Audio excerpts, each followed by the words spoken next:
Hello guys, तो आज हम इसका दूसरा पार्ट पढ़ेंगे। ये है मैथमेटिक्स क्लास 9 और इंट्रोडक्शन टू यूक्लिडियन ज्योमेट्री में पढ़ रहे हैं।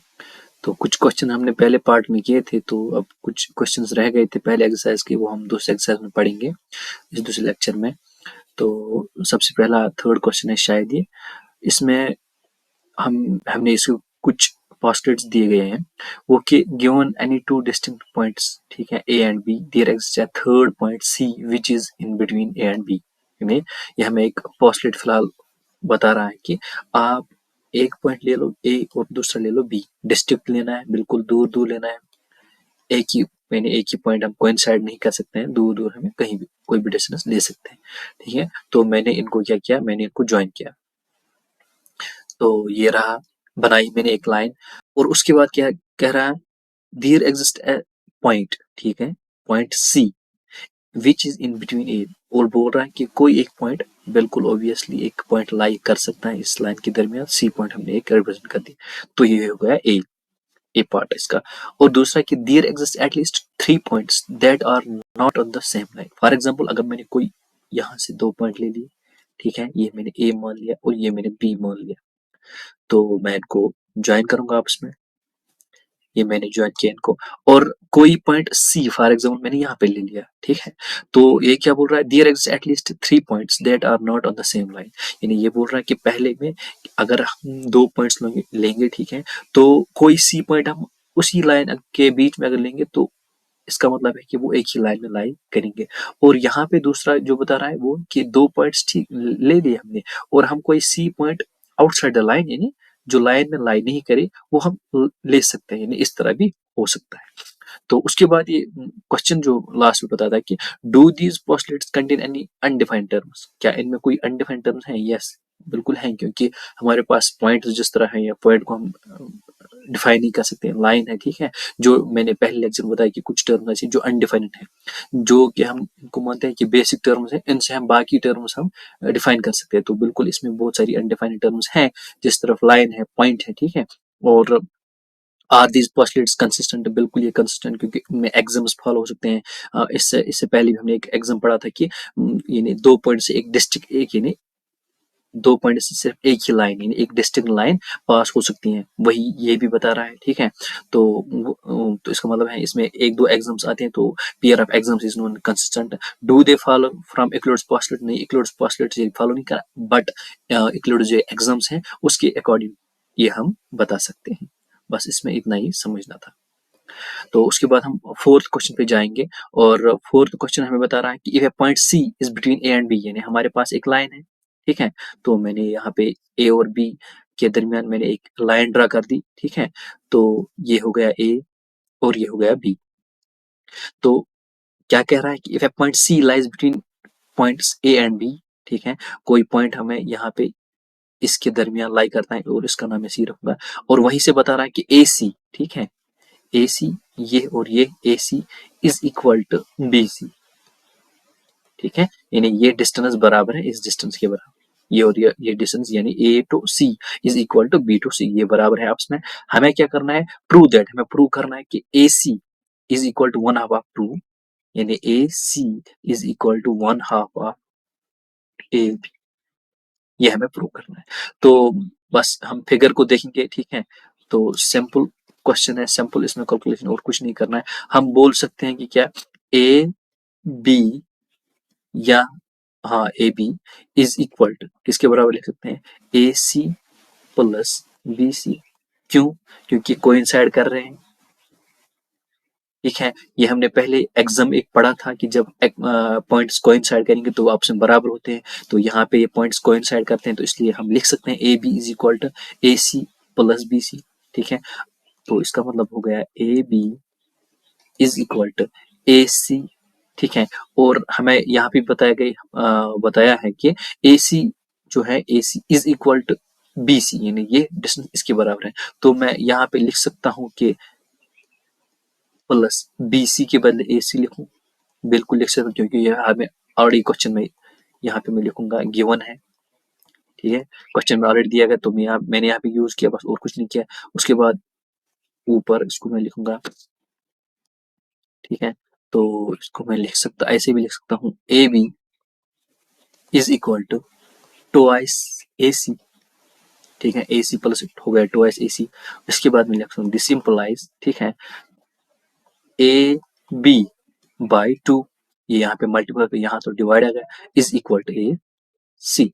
तो इसका मतलब मैं लिख सकता हूँ A C is equal to 1/2 A B, hence prove.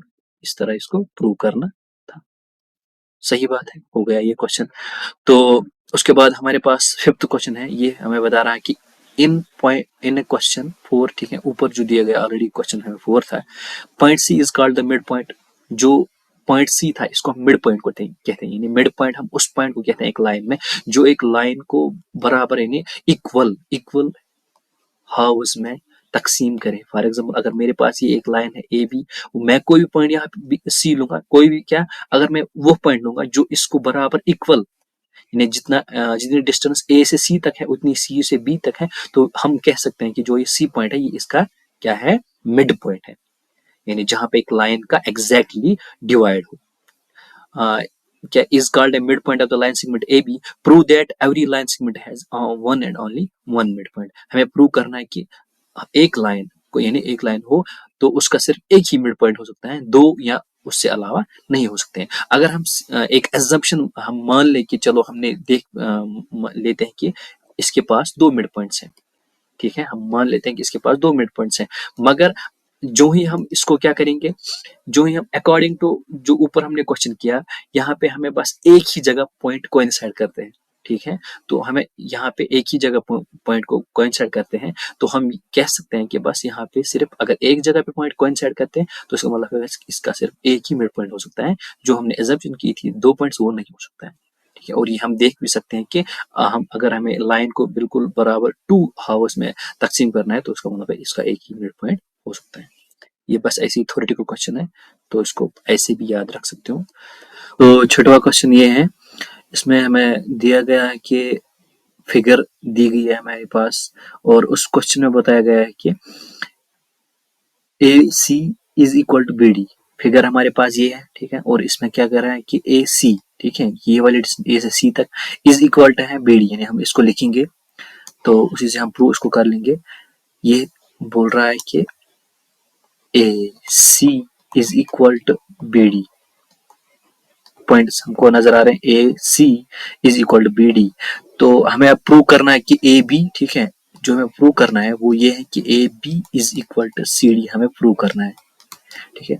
हम लिख सकते हैं कि ए सी, ठीक है, वो किसके बराबर है, A B plus B C लिख सकते हैं, क्योंकि कोइंसाइड पॉइंट हो रहे, तो हम लिख सकते हैं बाय एग्जाम, ठीक है। उसके बाद बी डी हम लिख सकते हैं B C plus C D, ये भी लिख सकते हैं। उसके बाद अगर हम देखेंगे तो जब हम इक्वल को इक्वल्स के साथ ऐड करते हैं या हाफ को माइनस कर रहे हैं, सब्ट्रैक्ट कर रहे हैं, वो जो हमने एग्जाम लिखे थे, और तो हमें रिजल्ट ये मिल सकता है A B plus B C, और यहाँ पे बी सी, तो हम इसको जब लेफ्ट साइड या शिफ्ट करेंगे तो हम इसको ऐसे भी लिख सकते हैं A B plus B C minus B C is equal to C D. Minus B C plus B C हो गया cancel, this implies A B is equal to C D.